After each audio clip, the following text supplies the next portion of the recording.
Pensando en Voz Alta, conversación espontánea en la que se analizan los temas de actualidad, abordados bajo la perspectiva de Alfredo Mena Lagos. Pensando en Voz Alta. Buenos días, bienvenidos a Pensando en Voz Alta. Hoy tengo el gusto de tener a un buen amigo y quien yo considero es uno de los dos mejores elementos de este gobierno. Uno de ellos es el ministro de Obras Públicas y el otro es mi invitado de ahora, Francisco Díaz, superintendente de competencia. Bienvenido, Francisco.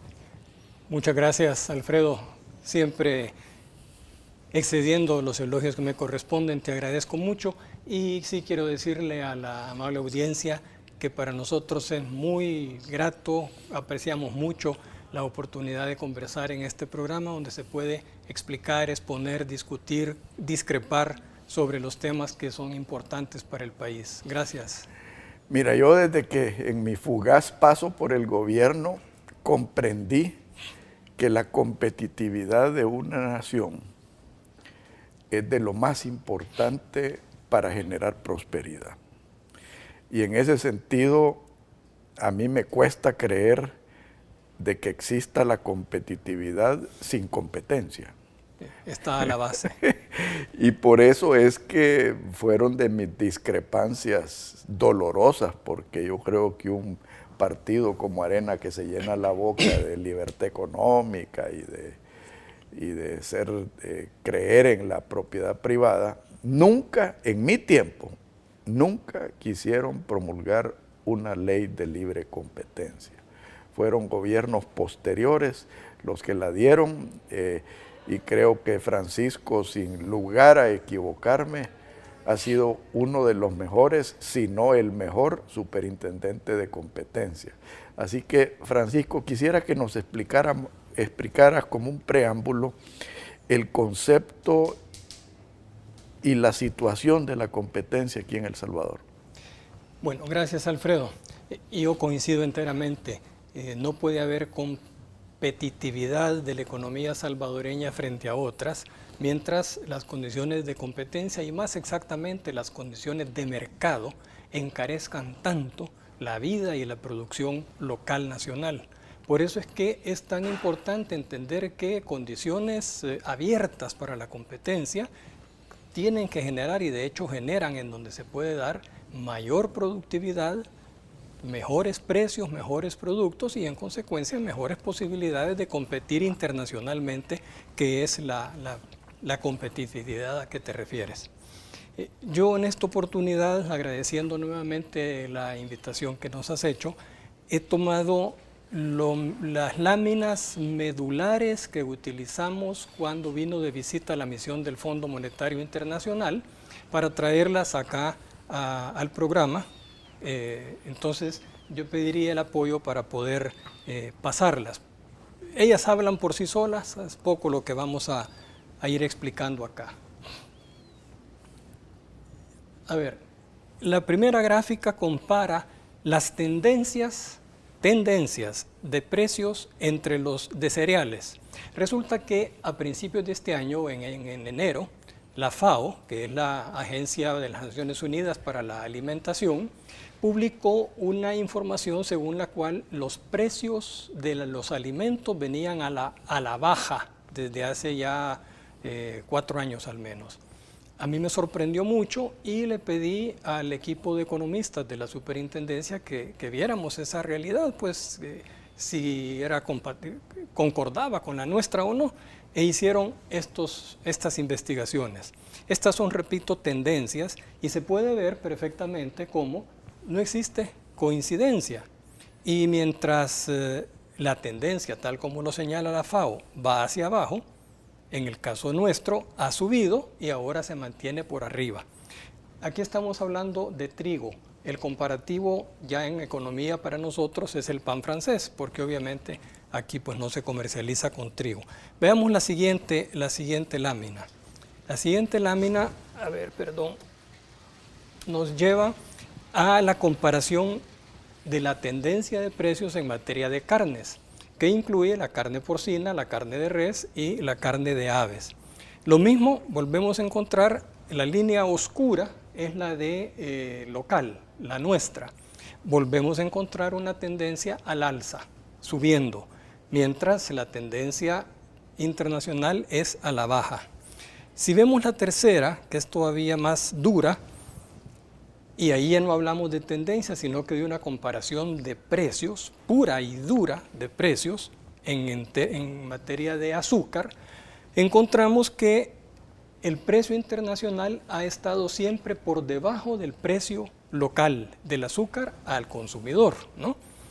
Y no solo eso, sino que encontramos que en abril, marzo del año pasado, como se puede ver en la gráfica, se da un salto hacia arriba y sube en el curso del primer semestre de 37 centavos, si mal no recuerdo, hasta 45 centavos. Estos datos son tomados de investigaciones de la Defensoría del Consumidor, de ahí tomamos los datos.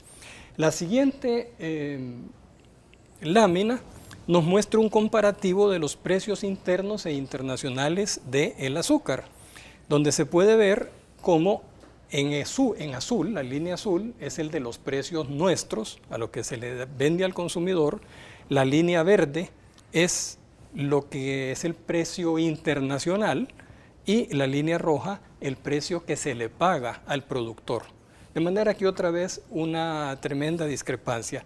Pero si quieren volvemos a estos temas más adelante para poder seguir. Esta lámina, la que presenta la estructura de la economía salvadoreña, también habla por sí sola. Si los televidentes reparan, en la lámina que aparece me parece a la izquierda de su televisor, apenas se puede ver una franja verde. Quiero decir una parte de la circunferencia en verde. Esa parte corresponde a las grandes empresas. El 3% de las empresas que existen en el país son grandes empresas. Si ustedes se pasan a la lámina del lado derecho, también ven una parte verde muy grande que corresponde al 77%, es el porcentaje del ingreso que se va a esas empresas grandes.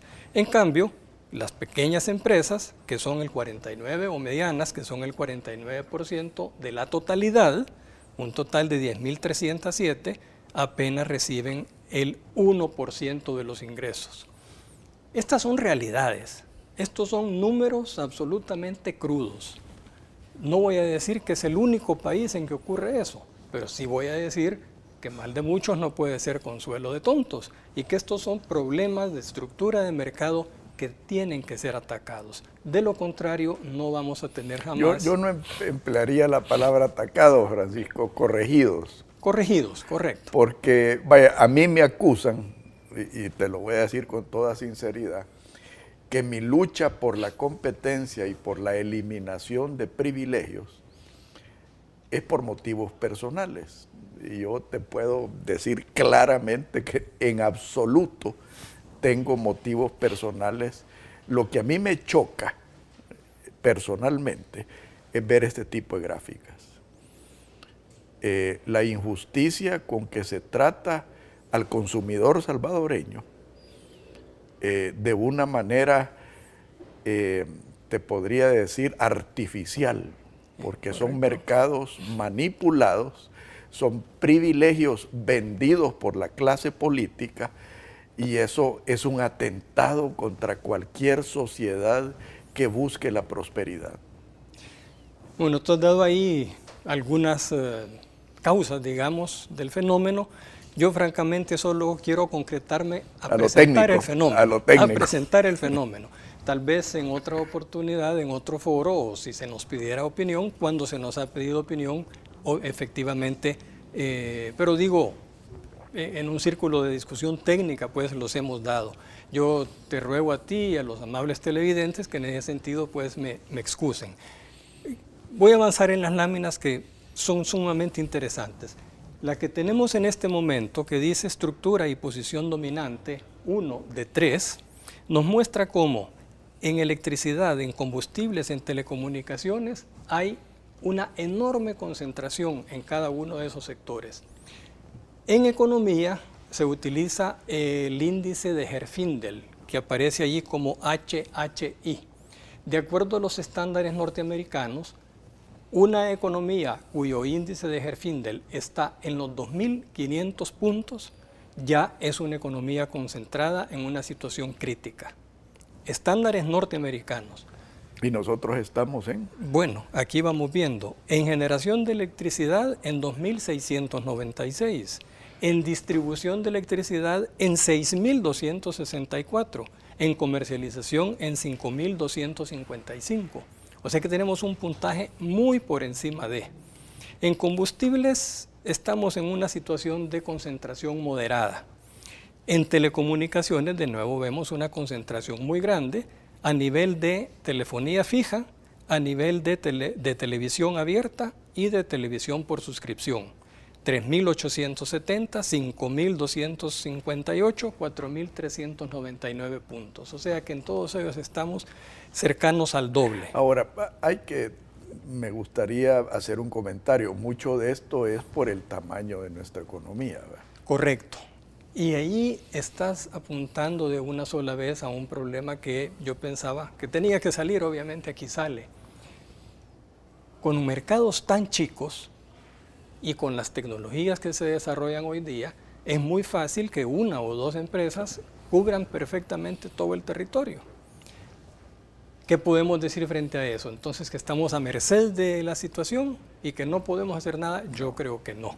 Ahí es donde hace falta una regulación razonable, incluso acordada con los agentes económicos, pero de un Estado que enérgicamente mantiene un gana-gana, porque no se trata de quebrar a ninguna empresa, se trata de que el retorno del capital sea razonable. Y yo aquí aprovecho para decirlo, y tú lo sabes perfectamente, este es un debate que se tiene hoy día a nivel de la economía en el mundo. Premios Nobel recientes como Stiglitz, como Krugman, o este otro economista que se hizo tan famoso hace 2 años, Piketty, el francés Piketty, han señalado que justamente las tasas de retorno están llegando a extremos tan grandes que están impidiendo el mismo desarrollo de la economía. Y es un análisis que ya lo tomó también el Fondo Monetario Internacional. Son declaraciones que ha hecho la señora Christine Lagarde en el último foro de Davos. O sea que no estamos hablando de una visión, digamos, de izquierda, independientemente de que se sea o no de izquierda, sino que estamos hablando nuevamente de cifras duras, crudas, reales, y de una preocupación que ya trasciende lo nacional, que se plantea en el plano internacional y en el plano de la economía global. No, y en ese sentido a mí me gustaría apuntar que yo, si bien es cierto, soy amigo de la libertad económica, sí comprendo que muchos de estos vicios es producto del libertinaje económico, a donde se abusa del mercado, ya sea por privilegios otorgados por la clase política o por fallas estructurales. Bueno, y la mejor muestra de eso es la crisis a nivel de finanzas o financiera, mejor dicho, de 2008, que justamente fue la exacerbación de la desregulación, el hacer lo que se quiere, y que produjo lo que todos sabemos que ha producido. Entonces, yo también parto de que la libertad económica es necesaria. Es más, francamente no creo que haya ningún sistema económico, y estoy pensando en los dos que han disputado la historia, el socialista o el capitalista, que pueda prescindir de la economía, de la competencia. No creo que eso sea posible, ni del mercado. El punto es cómo se aproxima al mercado. Y es más, yo me atrevería a decir de que entre más libre una economía, más próspera es la sociedad, siempre y cuando tenga un Estado de Derecho efectivo, que tenga pesos y contrapesos, que precisamente limite la capacidad de algunos libertarios de abusar de la ciudadanía. Es que ese es el punto, y otra vez me ayuda tanto tu intervención, porque ese es el propósito de las leyes de competencia y de las autoridades de competencia. Que la libertad de competir, valga la redundancia, la rivalidad empresarial se dé en plenitud de condiciones.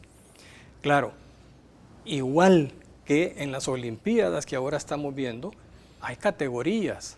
No se puede poner a pelear al de 200 kilogramos con el de 50 kilogramos. Tiene que regularse, ¿cómo se llama? Estándares, niveles. En la economía es lo mismo. Lo que se trata con la ley de competencia es que los más grandes no abusen de su posición para impedir que otros aparezcan o para impedir que otros crezcan. Y nosotros, en la superintendencia, tenemos varios ejemplos de eso que, por circunstancias que todavía no se han concretado, tampoco puedo citar. Yo espero que más adelante los mismos procesos que ya sean abiertos nos permitan hablar con más detalle de eso. No quiero atrasar tanto esta parte, Alfredo. La siguiente lámina, que es la 2/3, también muestra el nivel de concentración de la economía en materia de azúcar, en materia de arroz, de transporte aéreo de pasajeros y de seguros, en donde tenemos solo 2 AFPs, pero en donde ha coincidido, entre comillas, que durante 8 años consecutivos sus filiales de su grupo económico, empresas aseguradoras, han ganado las licitaciones correspondientes para los seguros de invalidez y sobrevivencia. No puede ser. Y ya hicimos una sanción sobre eso. Tú sabes que yo fui el primer gestor de la reforma de pensiones aquí en este país y prácticamente esa criatura nació sobre mi supervisión. Ahora, yo tuve fuertes discusiones porque yo siempre me opuse a que las administradoras de pensiones cayeran en manos de los bancos, porque había una tremenda conflicto de interés entre los que cobraban las comisiones y los que pagaban las comisiones. Y el que terminaba pagando el pato era el ahorrante. El cotizante en este caso, porque ni siquiera es un ahorro propiamente. Sí, es un ahorro, pero es un ahorro forzado, ¿ya? La siguiente lámina se refiere a lo mismo en materia de tarjetas de crédito, de aceites comestibles, de productos de consumo periódico y de frijol. Claro, cuando la misión del Fondo Internacional vio estos datos y le dijimos, los pueden comprobar con las cifras oficiales tanto de gobierno como del sector privado, es absolutamente incuestionable. El fondo incluyó entre sus recomendaciones, y esto muy poco se ha dicho, la necesidad de mitigar las barreras de entrada en la competencia, de aumentar el personal y los recursos de la Superintendencia de Competencia, porque se encontraban muchos obstáculos en sectores que son claves para el desarrollo: comunicaciones, energía, combustibles, por citar solo algunos, y lo de la canasta básica, ¿no? Creo que esta es la última de las láminas que traigo, que habla sobre las principales restricciones a la competencia. Pero no sé cómo estemos de tiempo, Alfredo, para poder... El tiempo que querrás es tuyo. Bueno, aquí estoy obligado a ver mi computadora y no a los televidentes, pero en electricidad, por ejemplo, se encuentra una posición dominante en el mercado de distribución. Y allí yo quisiera señalar lo siguiente: la distribución de la energía eléctrica es uno de los pocos monopolios naturales, es decir, actividad en la cual, por su propia naturaleza, lo que conviene es que sea un solo distribuidor, sobre todo para un territorio tan pequeño. Si hay 2 o más, sucede lo que está sucediendo en la carretera hacia el Puerto de la Libertad. Ya no alcanzó un hombro de la carretera para poner postes, tuvieron que poner postes en el siguiente, y como ya no alcanza para el otro competidor, van los postes en medio. Pero ahí es donde viene la regulación, y de nuevo yo fui de los pioneros de la reforma del sector eléctrico aquí en El Salvador, y de nuevo tuve serios problemas en ese sentido, y yo creo que eso se puede corregir regulando el peaje de una manera técnica y con el espíritu de apertura, ¿verdad? Bueno, la superintendencia, desde sus primeros estudios sobre este tema, viene recomendando justamente una revisión integral de la ley de telecomunicaciones y una revisión participativa, no una revisión en el escritorio del Estado, sino en participación, en cooperación con los agentes, y ahora debe incluirse también a los consumidores, ¿no? Tiene que hacerse. Yo, eso sí, Alfredo, tengo la esperanza, quiero ser positivo, de que la misma fuerza de los hechos, así como está obligando a buscar una solución en materia fiscal, en parte por el Fondo Monetario Internacional, en parte porque Por la realidad. por la realidad, así vayamos avanzando en cada una de estas, porque de otra manera realmente el país no tiene alternativas. En el próximo segmento, Francisco, quiero que veamos esto en el contexto de crecimiento y de desarrollo económico, especialmente en el contexto regional, que es lo más preocupante. Por favor, no nos cambie, ya volvemos.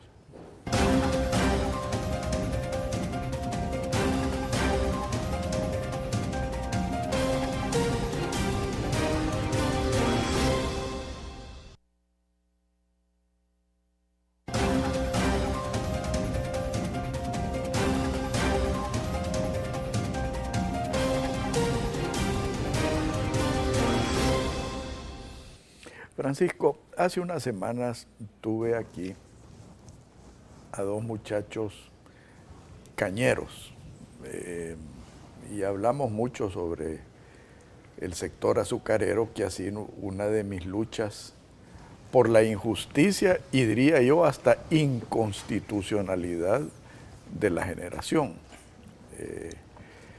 Y es particularmente doloroso ver al sector agrícola, que ha sido tan golpeado políticamente, criminalmente, económicamente, que lo estén golpeando las mismas fuerzas, que actúan en el sector. Bueno, también sobre esto ha trabajado la Superintendencia de Competencia desde hace un buen rato. Desde el año 2008 hizo su primer estudio de este sector y desde el año 2008 llegó a la conclusión de que la ley del CONSAA necesitaba reformas en profundidad. Nada de lo que yo diga en el programa, Alfredo, es adelantar criterio.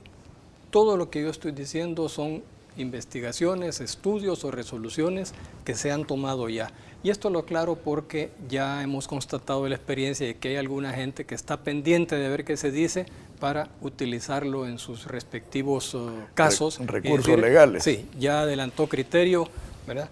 Entonces, nada de lo que voy a decir es nuevo. Ya en 2008 se propuso una reforma en profundidad de esta ley. ¿Y por qué?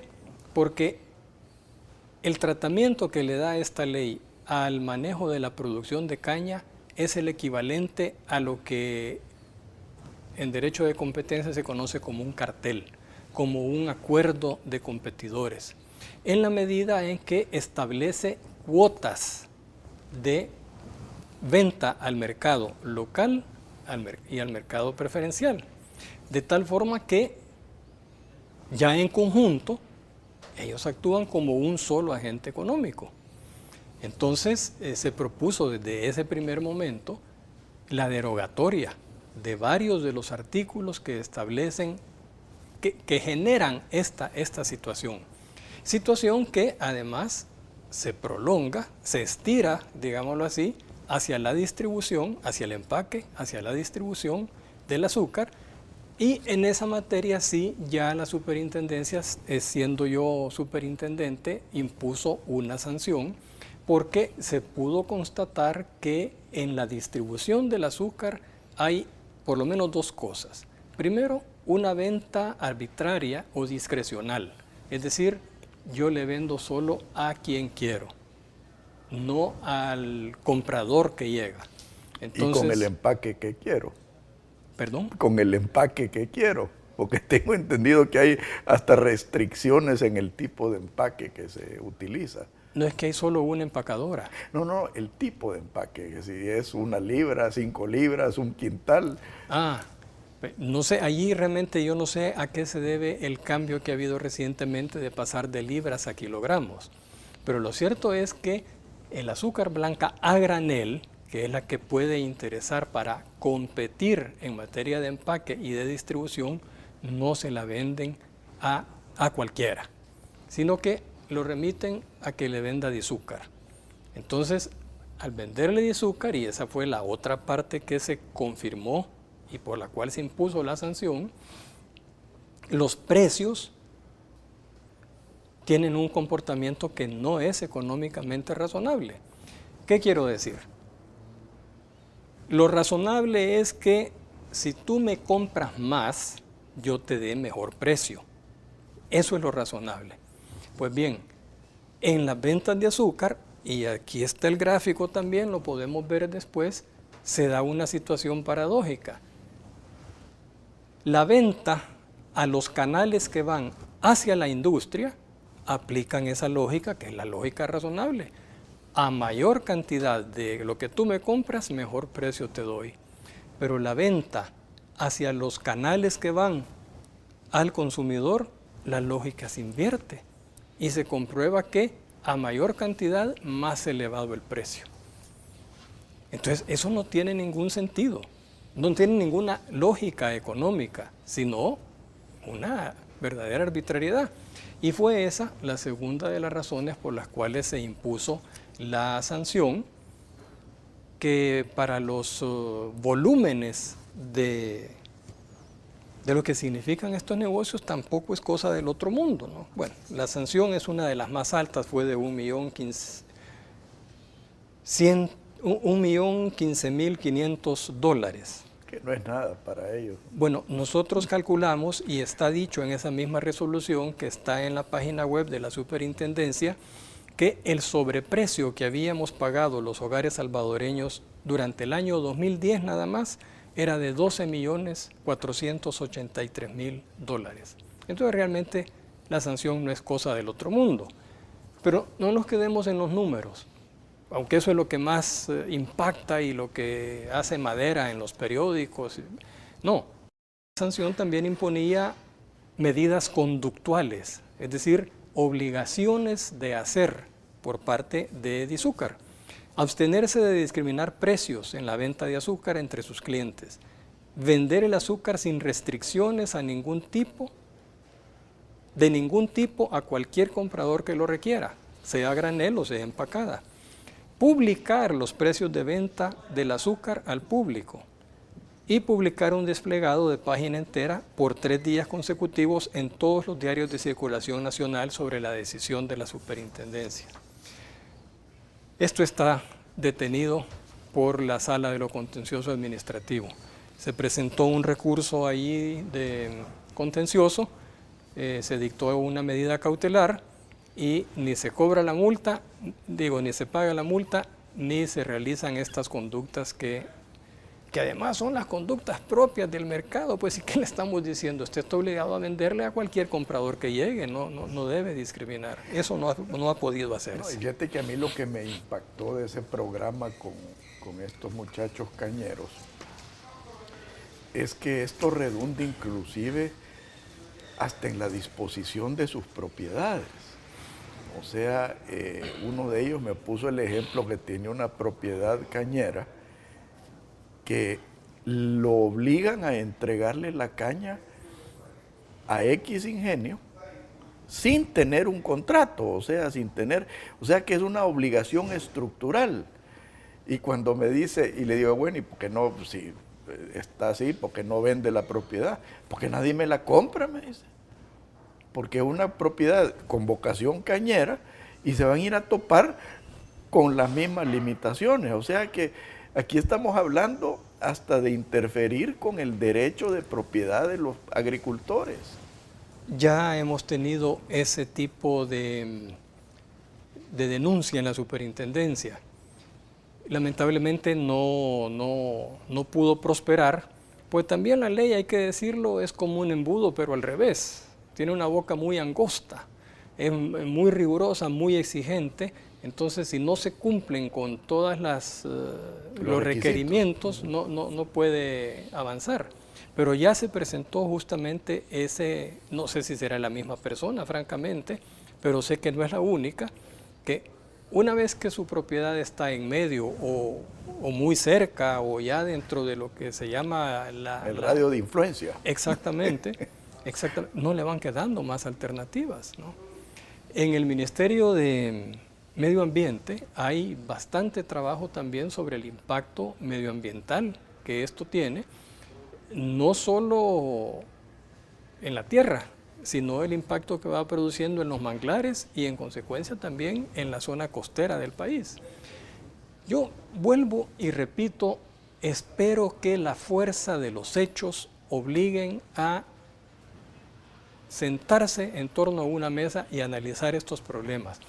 Yo quiero decirte, ni este servidor ni nadie en la Superintendencia de Competencia tiene animadversión, malinterés de quebrar esta industria. Es más, yo voy a ir más lejos. En una aplicación, digamos, clásica, ortodoxa de la ley de competencia, yo te diría, jamás se puede pensar en la protección de la industria nacional, porque el comercio debe ser libre y el CAFTA y toda esa visión, yo no la comparto. Yo creo que esta industria en particular necesita una cierta protección nacional, porque el mismo tamaño de nuestro territorio no le permite competir con la misma industria de los países vecinos. Ahora,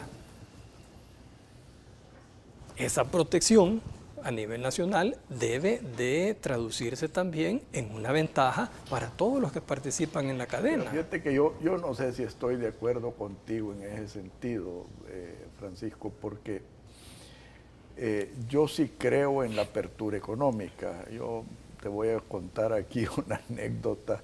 En un almuerzo me senté de casualidad a la par de un ministro de Agricultura, y cuando yo le empecé a tocar el tema de la industria azucarera, me dijo, mira, es que nosotros no podemos competir contra los azucareros de Guatemala porque ellos no han tenido reforma agraria, me dijo.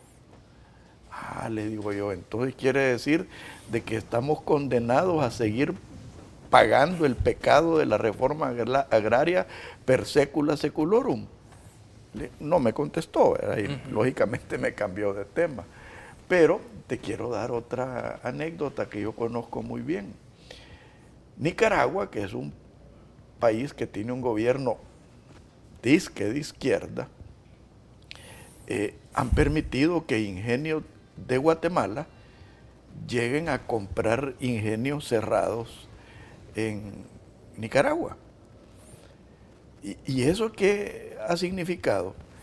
Que los cañeros tienen mayor oferta, que los precios y condiciones para entregar su producto sean mejores y que lo importante, lo verdaderamente importante, es que toda esta competencia genere mejores precios para el consumidor, mejores salarios para los trabajadores y mayor competitividad para el país.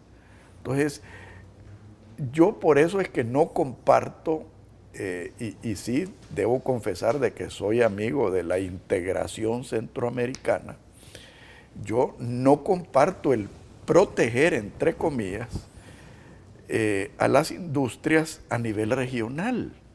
O sea, comprendo de que no puedes permitir el ingreso de azúcar de Europa, ponete que es subsidiada, o inclusive de Estados Unidos, pero hacerlo regionalmente para mí perjudica al consumidor, perjudica al trabajador, perjudica al agricultor y perjudica al industrial, porque se ve obligado a pagar precios mayores. Sí, Alfredo, pero no creo que estemos tan en desacuerdo. Yo creo que toda regla tiene sus excepciones. Y yo comparto contigo el concepto de la libertad a nivel regional y la competencia también a nivel regional.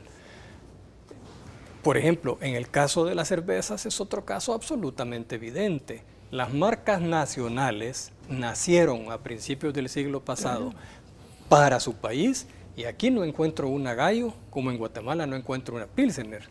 Pero en los dos lugares encontramos Miller y Kronenbourg, y en fin, de otras partes. Pero mira, sí que por eso es que yo tengo la tesis, y aquí no voy a mencionar nombres porque algunos de ellos son amigos míos, pero estos amigos míos en Estados Unidos estuvieran presos. Yo me acuerdo hace varios años, cuando las industrias cerveceras de Centroamérica inclusive llegaron al colmo hasta de intercambiarse acciones, precisamente para que aquí no entrara la Gallo o la Victoria de Nicaragua. Entonces, eso en Estados Unidos es castigado penalmente. Ya que lo has dicho, no, ya que lo has dicho, el año pasado los Estados Unidos llevan la delantera en ejecutivos de empresas en prisión, 63 del año pasado. Por eso. Por este tipo de cosas. Pero volviendo al punto, en efecto, yo creo que la regla necesita sus excepciones. Sobre todo en este tipo de industria en donde la extensión territorial es tan importante. Entonces ahí es donde yo sí veo que hay una condición de ventaja para los otros países que no fácilmente la puede resolver la industria azucarera nacional sin algún tipo de protección. Ahora, al mismo tiempo hay que pensar que no puede seguirse expandiendo irrestrictamente la producción de azúcar, pues, porque no solo acapara las mejores tierras, las planicies y las mejores tierras de la zona central, sino que además está acercándose a las costas, invadiendo los manglares, en fin. Esas son las cosas que tienen que analizarse como país. Y racionalmente. Y racionalmente, exactamente. Porque no se puede discutir que es quizás ya la única industria nacional, y subrayo en ese tema, o el sector de economía, que tiene una raíz nacional. Ya no lo tiene las telecomunicaciones, ya no lo tiene la banca. Buena parte de la industria farmacéutica, o alguna parte, ha comenzado a venderse. Entonces, tiene eso de positivo. Bueno, que yo no sé cuán positivo, porque te voy a contar otra anécdota brevemente. En la charla con estos amigos cañeros, me contaron que cuando estaba quebrado el ingenio Chaparrastique, lo quería comprar la familia Fanjul. ¿De dónde? Son cubanos radicados en Miami, quizás son los azucareros más grandes del mundo. Y es irónico de que Cuba, que les confiscó ingenios a la familia Fanjul, hoy los ha invitado a que lleguen a manejar ingenios a Cuba. ¿Qué pasó aquí en El Salvador? No dejaron que los Fanjul compraran el Chaparrastique. Hicieron hasta donde no pudieron para que quedara en manos de salvadoreños, entre comillas. Entonces, son cosas que quizás más adelante vamos a discutir, porque ya se nos acabó el tiempo de este segmento, pero definitivamente a mí me gustaría en el próximo segmento hablar del crecimiento económico y de la prosperidad de El Salvador, porque es una cosa que a mí me preocupa profundamente, especialmente en el contexto regional. Por favor, no nos cambie, ya volvemos.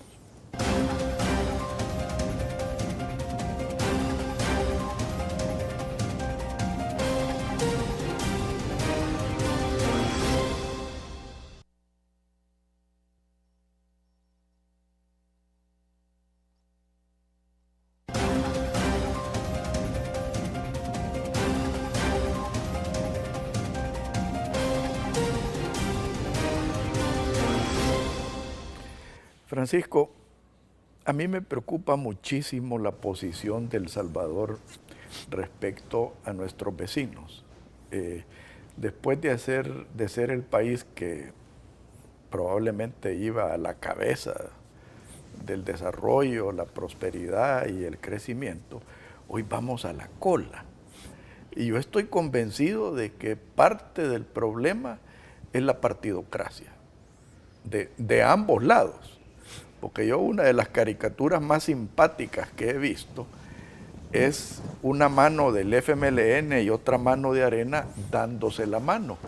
Pero en medio tienen a un pobre salvadoreñito, todo estrujado.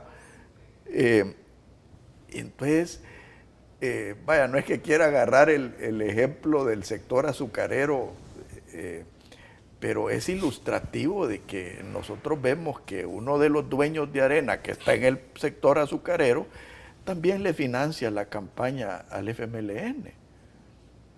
Entonces, en ese sentido, tú te preguntas, bueno, es una ley que fue promulgada casi por unanimidad. Yo no he visto hasta ahora una iniciativa de ninguna de las dos principales fuerzas políticas de corregir los vicios que tú estás apuntando. Y yo creo que tal vez es un tema que quisiera volver a tocar, especialmente a lo que se refiere a las multas y a las... Bueno, sí, revisando mis papeles necesito hacer una corrección respecto a lo que mencioné de las sanciones a Dizúcar, que quizás hace la situación más delicada. La sala de lo contencioso lo único que detuvo fue el pago de la multa, pero dejó vigentes las obligaciones conductuales de la sanción que yo acabo de mencionar y no han sido cumplidas. Eso lo reportamos nosotros como superintendencia a la Fiscalía. La Fiscalía, que yo empezaría a contar a partir del licenciado Douglas en adelante, todavía no ha entrado a ese tema. Yo espero que entre más adelante. Ahora, a mí sí me gustaría saber en qué se basó la Sala de lo Constitucional, mejor dicho, la Corte Suprema de Justicia para anular las multas. Anularla no, está detenida en espera de revisar si el procedimiento y la sanción impuesta por la superintendencia se adecúa a la legalidad, o sea, si hubo una falla a lo largo del procedimiento, ¿sí? Ahora, el problema es que si eso se va a demorar, lo que se ha demorado en el caso Molsa, que ya van 8 años, Molsa y Ariza, o en el de las petroleras que ya cambiaron de dueño y todavía no, entonces ahí es donde sí la efectividad de la superintendencia de competencia viene al vacío, ¿verdad? Al vacío. Ahora, Alfredo, sobre el otro punto, nuestro país tiene la historia, creo yo, más complicada quizás de toda la región. Su misma estrechez geográfica y su población que crecía, hoy ya no tanto, pero que crecía de manera exponencial, nos ha llevado a conflictos que no han tenido otras naciones de la región. Es más, fíjate que por eso a mí me duele tanto ver la discusión de sujetos que deberían tener un conocimiento de lo que ha pasado en El Salvador, referirse a la época de la guerra con anécdotas, ¿no? Que si yo estaba bajo un techo o no estaba bajo un techo, cuando lo que ocurrió en El Salvador es un acontecimiento que no ha ocurrido en ninguna otra parte de América Latina, el enfrentamiento de ese tipo. Yo creo que coincidirás conmigo que solo la Revolución Mexicana, solo ahí hubo un ejército insurgente que creara una situación de jaque, no fue mate, pero de jaque como el país. La guerra con Honduras, en gran medida se debió a un conflicto económico en las fronteras y eso obligó a regresar a centenares de salvadoreños. A miles de salvadoreños, perdón. Entonces, lo que yo quiero señalar es que nuestro país, por sus mismas circunstancias, necesita, como dijera yo, verse a sí mismo en profundidad con propósito de país. Y tú has dicho una cosa cierta, que yo no la puedo ni la quiero ocultar. Aún con esfuerzos que hemos hecho nosotros de la superintendencia por plantear la discusión de las cosas que hemos estado viendo en el curso de esta presentación, no ha habido una respuesta que lleve hasta la mesa de discusión estos temas. Y yo esperaría que esta conversación nuestra, con la audiencia importante del nivel que yo sé que tiene tu programa, contribuya a eso y coloque sobre la mesa la discusión de estos temas, porque de otra manera no veo cómo se va a desarrollar el país. Ahora, fíjate que yo sí quisiera apuntar, y me ha interesado mucho el comentario, tu comentario de las características de El Salvador, pero yo sí quisiera traer a colación de naciones que han tenido mayor estrechez territorial, mayor concentración de población, mayor carencia de recursos naturales y que sin embargo se han convertido en potencias mundiales. Y aquí podemos hablar desde Singapur, pasando por Taiwán, pasando por Corea del Sur. Tú sabes que Corea en los años 50, Corea del Sur, tenía un ingreso per cápita inferior a El Salvador en los años 50. Podemos pasar por Japón, podemos pasar por países, si les puede llamar así, como Luxemburgo, que han hecho de los servicios financieros una verdadera industria. Pero ¿qué es lo que nos ha fallado aquí en El Salvador? Primero, la inversión en capital humano. Segundo, una visión de nación. Tercero, un verdadero Estado de Derecho. Y cuarto, y quizás más importante, una verdadera vocación política de buscar el bien común. Y cuando te digo el bien común, no te lo digo de la óptica izquierdista, porque yo lo que menos tengo es de izquierda. Para mí bien común es la prosperidad general, no quitarle a uno para darle a otro. Y eso ha fallado aquí en El Salvador. Bueno, pero me dejaste sin palabras. Perdona. Porque no, ahí el análisis en esos 4 puntos es absolutamente coincidente. Yo solo quisiera hacer una acotación, y es que no podemos hacer un paralelo, digamos, entre el éxito y el desarrollo económico logrado por los tigres y los, ¿cómo se llamaba? Les decían también los asiáticos, ¿no? Y los países como Luxemburgo, Bélgica, Holanda, donde la dimensión territorial es pequeña y la población muy grande. Creo que son 2 situaciones distintas.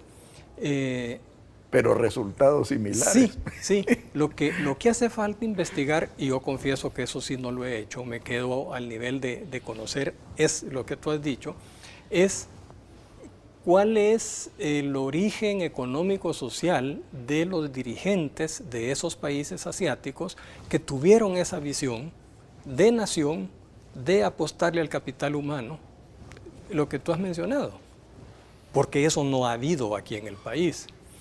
Yo, aquí me sale un poco el corazón porque mi padre estuvo en el gobierno de Óscar Osorio, pero yo me atrevería a decir que fue un gobierno muy progresista. Fue un gobierno muy progresista, pero yo me atrevería a decir que de entonces para acá no hay un gobierno que realmente haya hecho un énfasis de sus...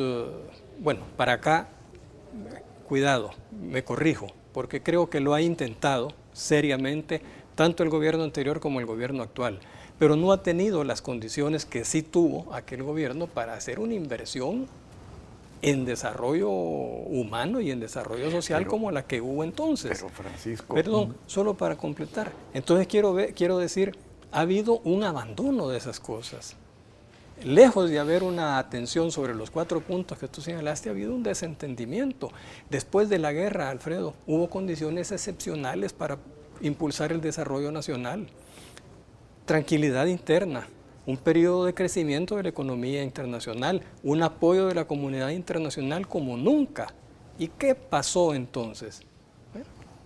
Sabemos lo que pasó con la banca, bueno, lo que hemos hablado. Pero fíjate que para ver el otro lado de la moneda, Francisco, nunca en la historia de El Salvador un gobierno ha tenido tantos recursos como el gobierno actual. Yo no me limitaría a preguntarme qué pasó. sino qué está pasando. ¿Qué está pasando? Fíjate que yo te voy a decir una cuestión. El gobierno de Arturo Armando Molina, tú te acuerdas, cuando se construyó una escuela por día. Sí, una cancha por día. No, y era escuela, también. Era escuela por día. Y se hicieron verdaderos esfuerzos por infraestructura. Pero falló la infraestructura humana. Sí. O sea, permitieron que el sistema educativo cayera en manos de los sindicatos por razones políticas. Y a mí, te digo yo, de las críticas más grandes que le tengo al gobierno actual y al gobernante actual, es que él, siendo maestro, cuando fue ministro de Educación, lo primero que desbarató fue el único programa que había servido hasta de ejemplo mundial, que era Educo. ¿Por qué lo desbarataron? Porque iba en contra de los sindicatos. ¿Y cuál era la esencia de Educo? Permitirle a los padres de familia, que al fin y al cabo son los más interesados en una buena educación para sus hijos, una injerencia en la administración del sistema educativo. Tú ves en Estados Unidos, y como tú dices, pues son cosas completamente diferentes. Ahí en Estados Unidos tienen el programa de los charter schools, especialmente en las zonas empobrecidas y de mucha criminalidad. ¿Qué es lo que han hecho? Han dejado que profesores pusieran sus propias escuelas. Y ha sido un éxito. Pero habría que ver si en el país hay capacidad, hay condiciones de pago para crear escuelas privadas en esas condiciones. Mira, si están desbaratando el presupuesto, malgastando el dinero para viajes, para camionetas, para bebetorias en cepa, bueno, hay un sinfín de cosas que yo te voy a decir, mis impuestos los están malgastando. Eso lo deberían de ocupar precisamente para financiar el mejoramiento del sector educativo y el sector salud. Yo creo que hay bastante que trabajar, efectivamente, solo que yo lo ampliaría en el sentido de Estado, porque si vemos al órgano legislativo y al órgano judicial, también vamos a encontrar ahí pues cosas sí. Que no se deben. Es la clase política. Que no se deben. Pero tú decías una cosa muy importante hace un momento. Este es el gobierno que ha tenido mayores ingresos. Sí, pero yo diría también que es el que ha tenido mayores necesidades de atención social y van a ir increciendo. El próximo gobierno va a tener mayores responsabilidades fiscales que este y probablemente no le va a alcanzar tampoco el ingreso que logre por tributación. Y ojalá que tenga mayor responsabilidad en el manejo de los recursos. Bueno, eso perdóname Bueno, eso está trabajando en este momento precisamente. Yo no conozco, no estoy cerca de ese círculo, pero es una de las expectativas que se tienen, ¿no? Que de aquí a diciembre vamos a tener una ley de responsabilidad fiscal y que vamos a llegar a un buen entendimiento en materia fiscal. Y como te digo, y lo repito, y lo creo, y lo sostengo, ojalá hubieran más Francisco Díaz y más Gerson Martínez en este gobierno. Ya me hicieron señales de que se me acabó el tiempo, se nos acabó el tiempo, pero no es la última vez que vas a venir, porque yo creo que el tema de competencia y competitividad es demasiado importante para soltarle el acelerador. Gracias, Alfredo, gracias por nuevamente tu elogio inmerecido y bueno, así como ahora nos hemos entretenido bastante en el tema de azúcar, ojalá en otra ocasión podamos hablar de otros sectores de la economía que son igualmente importantes. Muchas gracias a los televidentes que nos han escuchado y a ustedes por invitarnos a este programa. Gracias. Que Dios los bendiga a todos. Muy buenos días. Esto fue Pensando en Voz Alta, conversación espontánea en la que se analizan los temas de actualidad, abordados bajo la perspectiva de Alfredo Mena Lagos. Pensando en Voz Alta.